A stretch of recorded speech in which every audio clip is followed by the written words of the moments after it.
What's up, everybody? Welcome to the second episode of the Back in Detroit podcast, Business and Chill.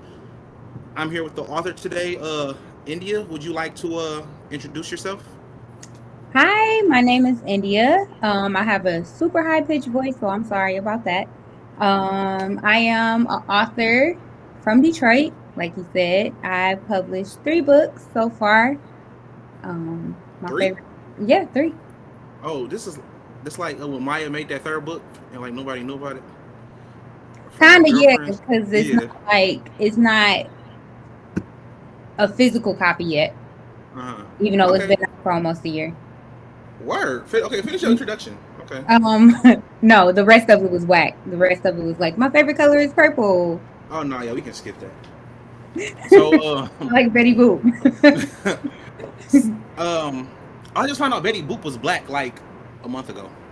Yeah, the original person that they made her from. Mm-hmm. No, Everybody thought I it was Marilyn Monroe. I didn't know that. No, yeah. So, at the beginning, I like to talk about pretty much how you started and like yeah, where you began pretty much. So, tell me about like how you got into writing. So honestly, like I wish I had one of those like awe-inspiring things or stories.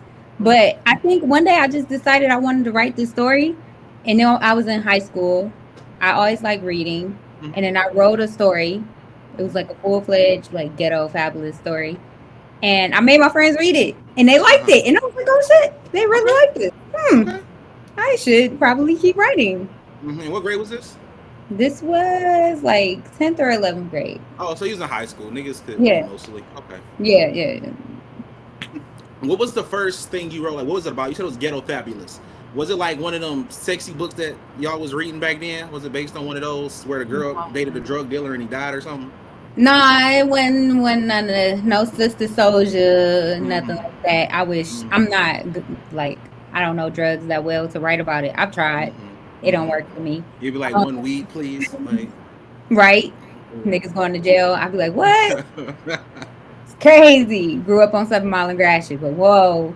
right, me too. Around the corner from each other. That's crazy. Exactly. Mm-hmm. But like, no, it was just about a girl. Her name was Destiny, and she like got raped back in the day.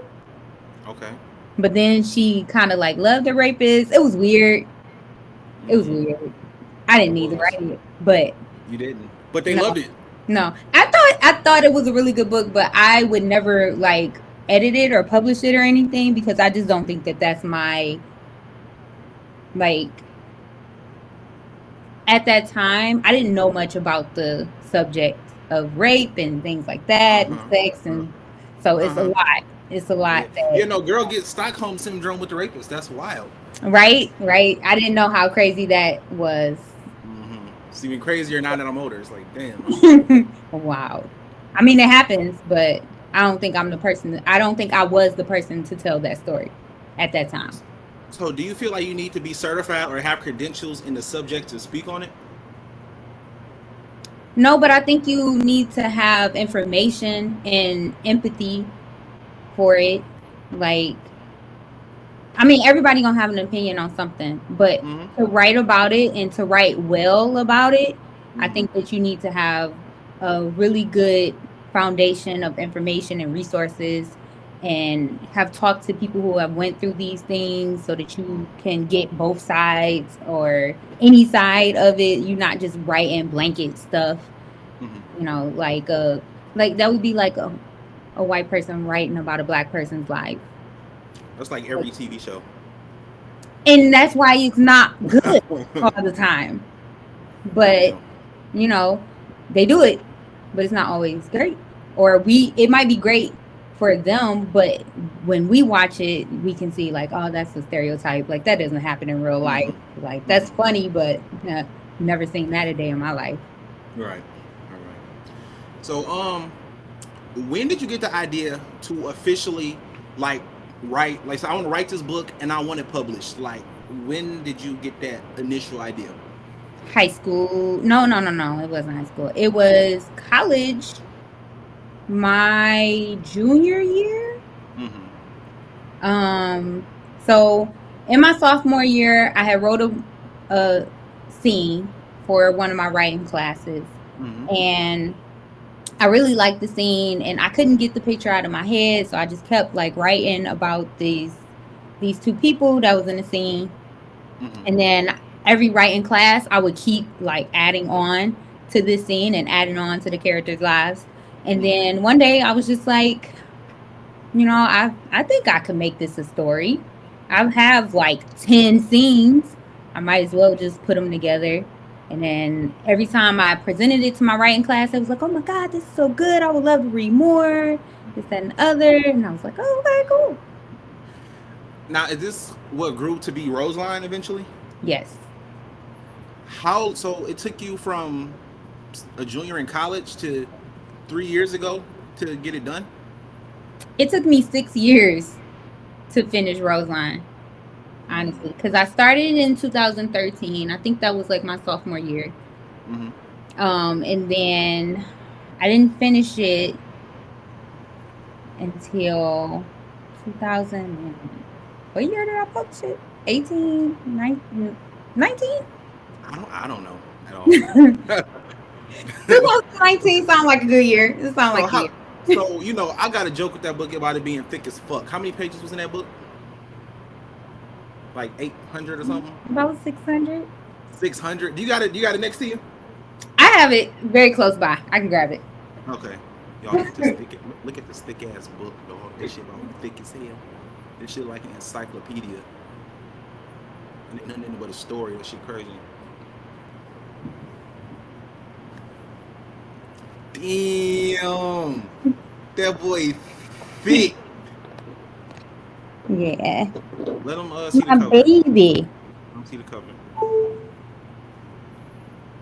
And who's the girl on there? I feel like there was a story behind that or something. Who's the girl? So this is Rosalind. Uh This is huh. the main character of this book. Uh huh. Her name is Rosalind. Uh huh. And this is Rose. Uh huh. So they're This like alter egos or something, like Sasha Fierce and Beyonce. no. Oh. They're reincarnation. Well, she's a reincarnation Oh, like Kagome and of Kikyo. this girl. Yep. Yeah. Just like that. Yeah. Yeah. Yep. I'm so Yep. smart. Uh, So once you put it, before you were putting it out, you had to get it edited, and I remember you had to like change it and stuff. So what was that initial edit like when you had to send it to your editor and she sent it back to you? So it wasn't just like a full like 600-page edit. Mm-hmm. That would have been a lot. Mm-hmm. It was like, all right, I'm gonna read the first 3 chapters and I'm gonna tell you where to go from there. Mm-hmm. And I was like, okay, cool. I think it's perfect, but yeah. Uh huh. Right. Uh huh. Yeah. You would. It was just like red mark, red mark, red mark. This character sucks. This character needs more depth. I feel like this came out of nowhere. This scene is unnecessary. Mm. Like, how dare you? So handing somebody something you worked 6 years on and you think is perfect to have it critiqued the fuck out of in the first 3 chapters, how did you feel about that? I'm not gonna lie, I kind of felt good just to have somebody read it. Okay. It was nice because I had kept it to myself and I had been telling people and talking about it a lot, but nobody had actually read it. Mm-hmm. To be like, oh, this is a good book. But to have her read it and just to talk about the characters that I created was awesome. I could take any critique. I didn't Really? care as long. Yeah, it was like watching your favorite movie and then being able to talk about that one character that you can't fucking stand with somebody who actually likes that character. No. So I feel like watching a movie of something that somebody else created versus something you created is different. Because as somebody who does music, I have my music, I put my music out on the internet for everybody to hear whenever they want. Even though I know you don't fuck with it personally, but I like your music. No, you don't. Fuck out of here. I can't name it song from song, but I like your music. Oh, thanks. Whoa. You know what? I'm gonna come back to this later. I wish I had this. I'm gonna check the screenshots to see if I got receipts. But I'm gonna fix it and edit it. Said that I didn't like No. Hey, I'm gonna bring it up later. Once we get to the last 15 and we just talking some shit, I'm gonna bring it back up. Okay. Like I said, when you spend your time creating something, and you present your best version of something, to have a critique. Like I said, I'll put something out there. I have like 100 people say, "Oh, I love this," and then I have like 15 people say, "Dog, this nigga ass. What is he doing?" You know, I mean, 'cause I get more like love than hate, but you still hate to see the hate. Mhm. But I feel like the love like overshadows the hate. But from your initial review, you didn't feel like why am I doing this at all after she gave you like those pretty harsh critiques in the first 3 chapters? I still have moments where I be like, maybe that's not the best, or maybe I could have did better with that. But when she gave me those critiques, that wasn't my mindset. My mindset in that moment when I decided like I want to make this a book and I got an editor and I'm paying her for this, was get your shit together. Don't matter what she say, whether you agree with it or not, you got to look at it from a logical point. If she gives you something and she tells you she doesn't like something and she can back it up with reasons why and you can understand that reason as a reader, then why should I feel bad? Like Right. why should I take it personally? Like it's not meant to be something against me, it's meant to help me. Is how I took it. But it was sometimes where she was like, well, I don't think this character needed to do this. And I was like, well, that character is gonna do that. So I don't know what to tell you. Have you always been good at like accepting criticism, whether it be from like a parent or from work or anything like that, or is this just how you felt because you paid for it? So you're like, I'm gonna take it because I paid for it. I think I'm good at taking criticism. If I asked your boyfriend, Most would he say the times. same thing? That's a good question. I don't know. I don't think he critiques me very often. If I was him, I probably wouldn't either. Whoa. What? I ain't about to beef with you. The fuck? Like, Why would you start beef with your girl? You can't tell your girl did. You can't tell your girl she did anything wrong, at all. And if you do, you have to do it in small increments over the course of like a year. Maybe that's where he going with it, because he doesn't critique me that much. And when he does, I just be like, okay, I don't want to blame this on you, but I'm gonna take whatever you just shot at me. I ain't gonna throw nothing else back. I'm just gonna take it. Whether I actually take it or not, I don't know. But I try not to throw stuff in his face. But I think I'm good with criticism for the most part. I'm a little sensitive, so it hurt me sometimes. But I get over it. Okay, as you should. Um, so once you actually got through the whole editing process and it was finally ready to be released, physical and digitally, what was that feeling like when it was like, this is it, it's finished? I was so scared. I was Well, scared. I didn't want to do it. I was like, that's when all the negative thoughts started happening. That's when I don't really want to put this out in the world and have other people critique me. Like I'm I was really scared, but I had to push through. But I also was like, I spent 6 years writing this book, yeah. 2 years editing it, paid this girl all this money. Mm-hmm. I have to put it out now, no matter Yeah. what. Yeah. So, but when it went out, I got really good, feedback, really good receptions from it. So I was happy, but going into it, I was really scared. Even now, like every time I publish a book, I get scared. So, how far after that did you release that second book, Sis, which is like 400 pages less? When did you release that? I had to learn my audience once. Yeah. Yeah. It was a year. It was a year after? Yep. Were you writing that with Roseline like separately, or did you finish Roseline and then start Sis? So I wrote Sis at the end of publishing Roseline. It came faster. It was a more familiar subject to me, and it was shorter. So I actually wrote Sis really fast. You wrote Sis in a year? I wouldn't even give it a year. I would say 6 months, maybe. Happy. Okay. So I'm gonna throw the Sis trailer up right here. Okay. Just tell me a little bit like about the book and the trailer and everything that you had going on. Now? Yes. Okay. So Sis is about 4 girls from Detroit. The title comes from basically like me and my friends, we reference like sis this, sis that all the Mm-hmm. time. So it's just more, it's like a friendly term, but it incorporates a lot more than just friendship, like a bond of like family, but they not blood. Mm-hmm. So that's where the title come from. But it's about four different girls who live in Detroit, and they're just having like a really bad week. But downtown is kind of their go to like relieve stress and get into their minds and just hang out. It's like Mm-hmm. they hang out spot. So in the trailer, it just shows the four different girls. It doesn't have to be these girls. Like it's supposed to be really ambiguous, Mm-hmm. but just the uniqueness of each girl and how different they are, even though that they're really cool friends. Mm-hmm. Nice. So what made you make such a drastic jump from a fantasy book to like a real life urban book? Like what was the main reason behind it? Did you not want to spend another 600 pages, or was this something that resonated with you that you felt you had to speak on?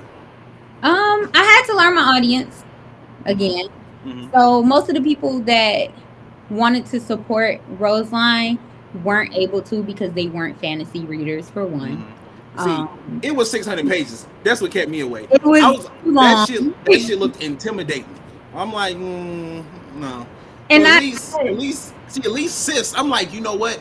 This is a nice bathroom read, bro. When I'm in the bathroom, I can read a couple pages of this or whatever, and that's what I did. And I probably got to like page 30 or 40. I'm like, I'm going, cause like as a nigga who don't read books, I'm like, this is digestible or whatever. yeah. And my language in the two different books is totally different. Like the way I write in Roseline is like very elongated, is just like flowery talk and just A lot of adjectives. descriptions of different Yeah. things and different people and different thoughts and analysis, and that's why it's so big. But that's the type of books that I read.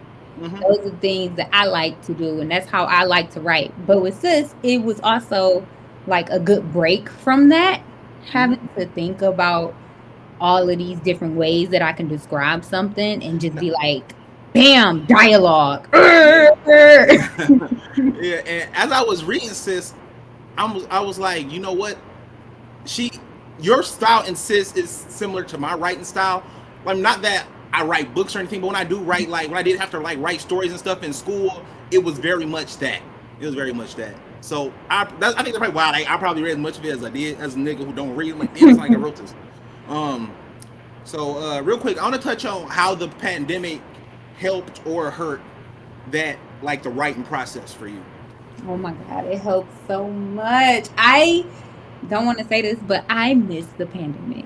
Me too. I miss that time. Man, like I said, I think I don't know if I know I want to talk. I probably said it to everybody, but I was the only nigga working through the whole pandemic. I feel like a dumbass. If I could go back in time, I'd have quit my job and said, you know what? I'm sorry, PNC, but I'm scared of COVID, so I'm gonna go home and get this 600. Like, And it was crazy. The hardest part of it was just continuing to contact unemployment. That was the hardest part because I'm not used to that. I'm used to like knowing that I'm about to get my check on this day, mm-hmm, and I got this much overtime or I don't. mm-hmm. With them, it was just like I'll wait a month and we'll see. Yeah, so I worked through the whole thing entirely, and like I said, and I hated every bit of it. If I could go back in time, I would have just because I know it helped you, it helped your boyfriend.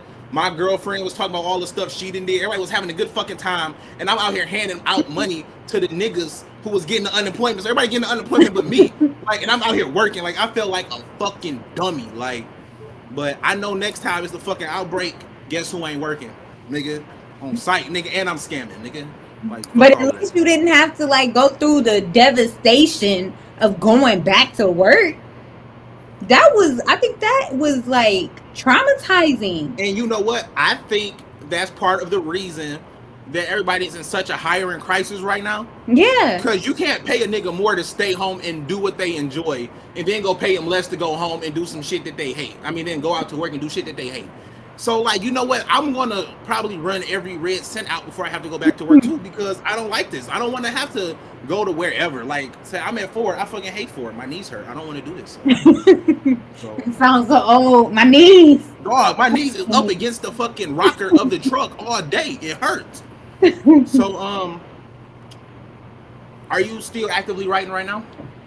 I am trying to. I'm trying to get back into it. So I work 5 days a week, 10 Mm-hmm. days or 10 hours a day. I Mm-hmm. only get the weekends off. I be tired, I'm Mm-hmm. lazy. But I am writing more now. I'm also working with another author to publish her book under Mm-hmm. my publishing company that will be in existence by the end of the summer. Mm-hmm. So we're working on a poetry book. So I've kind of put mine to the side to help her with hers and to be her editor and her publisher, Mm-hmm. and get hers out by the end of the summer. So, So, how do you find that work-life balance? So, like, what does that work-life balance look like for you right now? so ideally, it looks like wake up 5 o'clock in the morning, work at my job that I don't care for, Mm-hmm. end at 5 o'clock in the afternoon, and then go right into writing Mm-hmm. or editing or whatever I'm doing for the day. So, you make time for it just about every day? I try to. Mm-hmm. It's hard. Well, it was hard because I couldn't write for a really long time. I just finally got back into it. So I tried to write. I try to give myself like an hour to write. I don't always make it the hour. Sometimes it'll be like 10 minutes, but I try. So, what would be the end goal for like you and let's like you and like your writing and your publishing company? Like, what would make you like what would have to happen for you to be like, you know what, fuck my regular job. This is what I'm doing from now on. I'm making more than my regular job. So, but what was that? What would that entail? Would that entail selling like a lot of books? Would that have a lot of publishing customers? Like, what would that actually look like? Yeah, I mean, eventually I would want to do like merchandise and stuff like that just to have consistent sales. Mm-hmm. It would entail me having more authors to publish to Mm-hmm. make money from. Um, Consistently having like at least 3 books a year put out and making the money, like basically just making the money. But a lot goes into that because it is a book. Like I learned that endorsing a book is hard to Yeah. keep going Yeah. and keep getting funds. Like I don't understand how niggas is still buying Harry Potter and Twilight. Like I don't get how they still making money off of it because it's so hard. Once I stop advertising my book, I don't get those continued sales. But as soon as I advertise it, it don't matter which book it is. I can just throw it up on Facebook and then I'll get a sale. Mm-hmm. But it's So, well, got why not repeat that process until you get the results? I mean, of course, at some point you get diminished returns, but like, why not promote it on a more regular basis to get towards that goal that you want? because I didn't realize that. Until you just said it just now. No, no, no, no, no. I realized it this year or last year Mm-hmm. as I put out my 3rd book. I realized that I need to be better at um advertising. So no, that's super important. And last thing before we switch over to the chill portion, uh, you're a literary writer, right? Hmm. I believe that writers are just writers. You can write just if a good writer can write just about anything if they wanted to. So I'm a music writer. I do music. I do raps. I do songs. But I also feel if they was like, yo, G, write a book. It's fucking words. It's writing. I can write a book.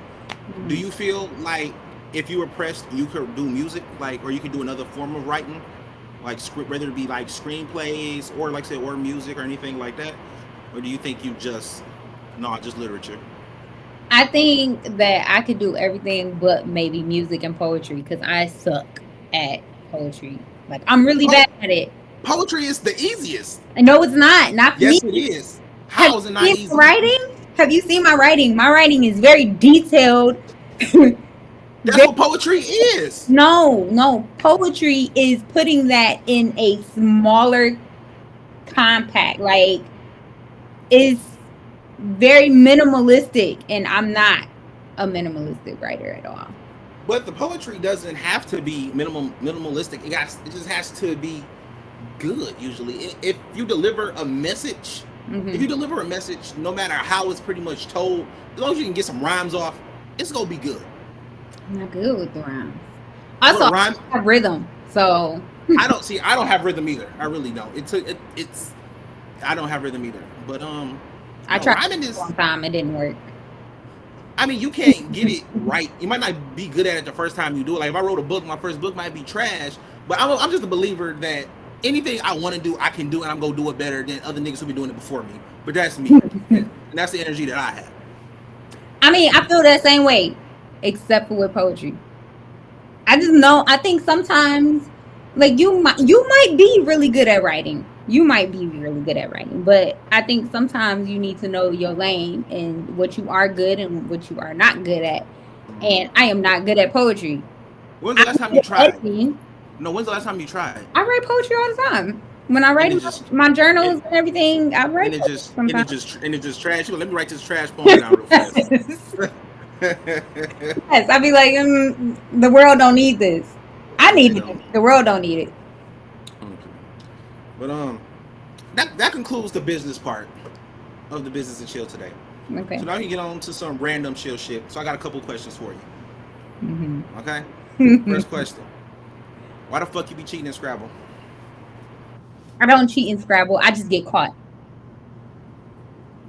But you knowingly put the wrong words out there. That's cheating. I feel like you do the same thing. You just don't No, I get caught. don't. No, I don't know that. I don't never Girlfriend intentionally for put sure out the wrong words. does. Your girlfriend for sure does. Did you ask her this? Ask her what. She think I be cheating? In Scrabble. She think I be cheating in Scrabble? Oh, she cheats in Scrabble. Does she cheat? Yeah, Yes, she she'll does. cheat. But I feel like she has the credibility that I once gave you. Hmm. Because I thought I'm like, oh, she's a writer, she's smart, she knows words. If she spells this word is going to be correct. And then I realized you was a motherfucking cheat. So I'm like, we challenging everything. We challenging everything now. And that's why I don't fuck with y'all. That's why I don't play with That's why I'm fuck with you. So fuck it. you. Blur, get the fuck out of here. No, like I cheat because I am expected to be that person who knows words, and I'm not a talker. I am a word author as whatever, but when I'm writing, I'm also googling, hey, what are adjectives to this? What are synonyms to that?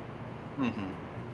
So, and I just know how to put them in a really good place to make it sound nice. That's Mm-hmm. my job. My job is not to know words, so to Mm-hmm. say. Okay. Um, Second question. Why the fuck you be cheating at Uno? Whoa, I don't cheat in Uno. I I'm don't cheat. pretty sure you Just 'cause you don't know my rules does not ex- mean I'm cheating Uno. Why would explain. you? Why? Why would you cheat at Uno? Explain your rules. Explain your house rules. If we playing Uno Okay. with you, you making the rules. How are we playing? No ups and downs. No, not ups and downs. Not no ups and downs. Which okay? Ups and downs is sequence 1, 2, 3, 4, 4, 3, 2, Any 1, any color or same color? any color. Okay. Um, Also around the world, so you can go Okay. 1, 9, 8, 7, 6, or a zero. If it's a zero in the Uno thing, I Uh don't know huh. if there's a zero in Okay. there. Um, This sounds terrible. Triples You and only one doubles, rule in. triples Triples and and double. doubles, Okay. but you can have more than triples. So if you got 4 4s, you can put 4 4s out or four. Okay. No black on black crime, which nobody plays this way. I don't understand why. what's to you? What's no black on black crime? No wilds on draw fours. No draw fours on draw fours. No wilds on wilds. No black cards on black cards. But you can do draw twos on draw twos. Yes, those are not Can you black cards. can you do a draw four over a draw two? No, That's not black on black crime. That's like black on blue crime or something. but it's not like that's not even a good rule. You can't do that's not. It's not a triples and doubles, and it's not a up and. I'm not saying because you already doing some house rules advanced shit that don't nobody else do anyway. Don't say So that because other people do this. mm, I'm gonna probably disagree with you. Whoa. Um, like to me, that's not fun. I feel like that's excessive. That's why you got to get like 20 cards. No, it's excessive. I now play the game the way it's meant. With see for me, I like to play the game the way it's played, but with twos on twos and 4s on 4s. So if you got to draw, if you get hit with a draw 2, if you got to draw 2, you can play a draw 2 on top. If you got to draw 4, if I do a draw 2 and you got to draw 4, you can't play it. But if I got to draw 4 and you got to draw 4, then you can play yours. And they got to draw 8. Game though, that's not the original rules. So you adding on your own rules. Nigga, you just said like 3 rules of bullshit. Okay, but you said I can't do that, but you can. No, I didn't say you couldn't. I said your rules was. I didn't say you couldn't. I said your rules were bullshit. I said your rules were bullshit. Yours is too. I got my thing is like one set of rules. You didn't say like 3 fucking things. You want to go up the world, down the world. You want to conduct violence or whatever the fuck you was talking about. Like that shit just didn't make violence. Huh? I don't want violence. No black. Whatever it was, like it's all of these different rules. So it's like if somebody get the right hand, they go fucking win off rip. Yeah, that's the point. You might as well just draw one card, and whoever got the fucking lowest card wins. Why go through the whole fucking game? Playing tongue. See, you're not a card player. I'm not a card player. I don't play. Card player. So me not wanting to deal with some fuckity rules mean I'm not a card player? They only fuckity rules to you because you are not a card player. See, look, it's crazy because the fucking thing come with instructions. It tells you how to play the fucking game in the book. Adding on your own instructions. I'm adding on one set of rules. You're adding like 3 to 4. I don't see difference. See, my rules one thing is not look. My rules don't drastically alter the outcome of the game. Mine is like, okay, somebody might have to draw 8 or 12. Like, okay. But yours is like, oh, I got a 5, 6, 7, 8. Huh? That's drastic. It's drastic, but it's drastic in a different way. I feel like you only got to worry about one set of things happening. If somebody got to draw 2 or draw 4, oh shit, we got to be on the lookout. That's all you got to worry about. But then this motherfucker didn't shuffle the deck right, so they got 0 through 10, and now the game is over. Like, no, this is terrible. You still have like the skips and stuff like that. So, it's a hindrance. But if you get a draw 12 and the motherfucker got a skip, that don't help you. Don't get mad at me because you don't know how to play. I ain't mad, and I know how to play, motherfucker. So, hey. It don't sound like it. I'm done here. I'm done. So, next question. Okay. So, right now I'm in the process of watching the game from start to finish. My girlfriend. My favorite character. Do you know what my favorite character is? Derwin. No, Jason Pitts. Oh, okay. That's my fucking guy. That's my fucking guy. So I wanted to ask you, what is the cheapest thing a significant other has ever done to you? Like ever. Like, no matter if he was young, older, whatever. Like, this nigga was just incredibly cheap. You can't believe this person did this cheap shit. What did they do? And I don't mean just necessarily being broke. I mean, that could be some cheap shit if that was cheap to you.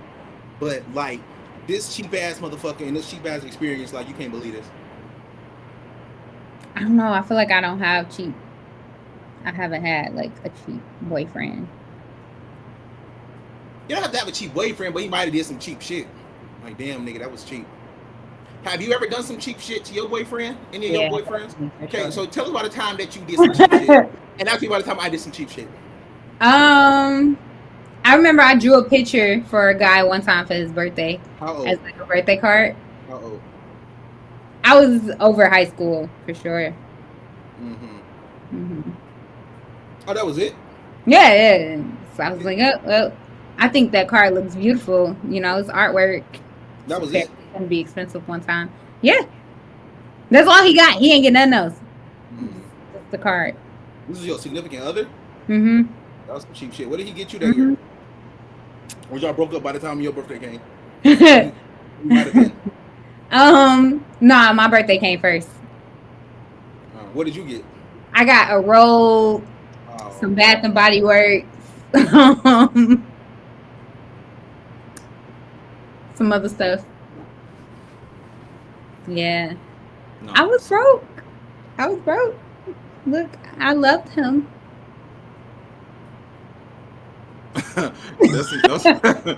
That's some cheap shit. So I'm gonna tell you the cheapest thing that ever happened to me. So it was my birthday. Oh no, I was dating this one chick, right? And She will always ask me for money all the fucking time, like ask me for money. And it got to the point where I'm like, you know what?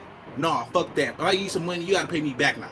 Like that's how pissed I'm like, you gotta pay me back or whatever. And you're like, all right, I'm like, bet. So a little bit before my birthday, she was like, I need $40 or whatever. So I'm like, bam, 40 ball. When she asked for the 40, I should have known. But like, I gave her the 40.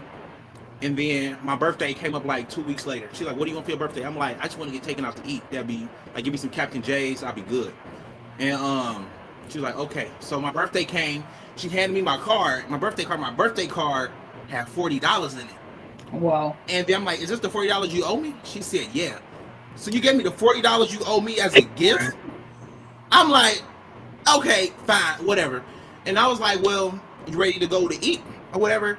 And she said, well, I was gonna pay for it, but I was gonna use that $40. So you was gonna use my gift money that you gave me back to go to dinner? So like that was like the cheap. That like how do you even do some shit like that? You sat on the couch with? Huh? Is it the same person you sat on the couch and watched a movie with? No. I was about to say that was just payback. No, I don't know fucking payback. But like I started going back through the cash. I'm like, I gave you some money for this and this. Like, no, I need all of that back. I need all of it. All of it. I've had lazy gifts. What's a lazy gift? But I'm also a lazy gifter. So like one year, me and my boyfriend like decided we were gonna do Christmas and be Christmassy. I'm not a very holiday spirited person, so I don't do gifts a lot. And I don't require him to give me gifts a lot. But this year I was like, we're gonna do gifts. And he was like, cool. So we made a list, Amazon list of all our gifts. And when I saw his list, I was like, okay, cool. I'm gonna get some things, but I'm also, spice it up, get something else that's not on his list. And like I thought was the idea to learn each other a little bit more. But he like straight just went down my list. Like there was no veering off. There was no maybe she'll like this, or you know why? Because you don't want to get your girl something and she don't like it, and then you be like, oh, his other bitch must have liked this or something like that. So you're about to catch us slipping by some random shit for you. Like, no. But I gave him a whole list of ideas. Like this was just meant to be ideas. And he was just like, nope, I'm just gonna get everything on the list. Oh, he got the whole list? Yeah, he's just everything on the list. Oh no, so me and my girl did lists too. And I was like, I typed that shit in, like Amazon, boom, price low to high, bam, and like shit towards the bottom, I'm like, add to cart. Like yeah, that's basically what he did. He was just like, all right, add to cart.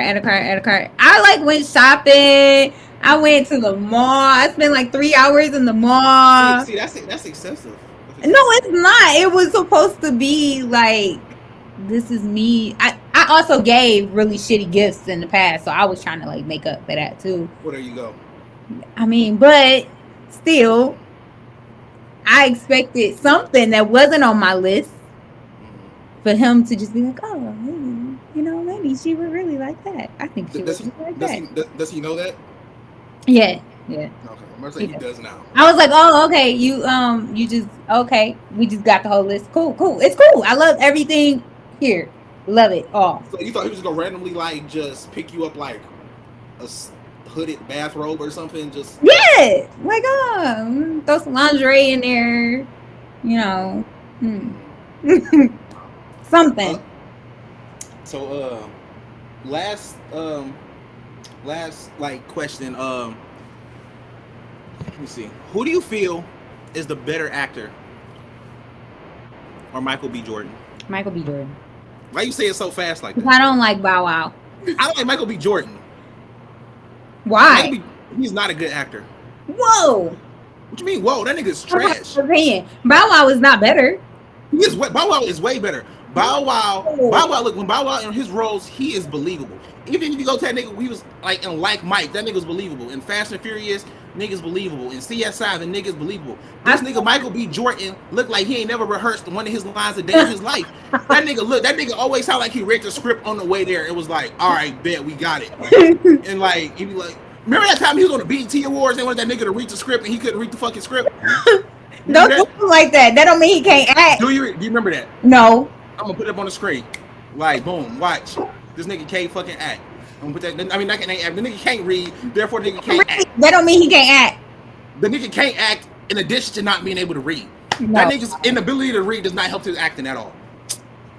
If Michael B. Jordan gained 50 pounds, that nigga would never have another acting role as long as he lived. Whoa. You think a nigga would hire Michael B. Jordan if he was fat?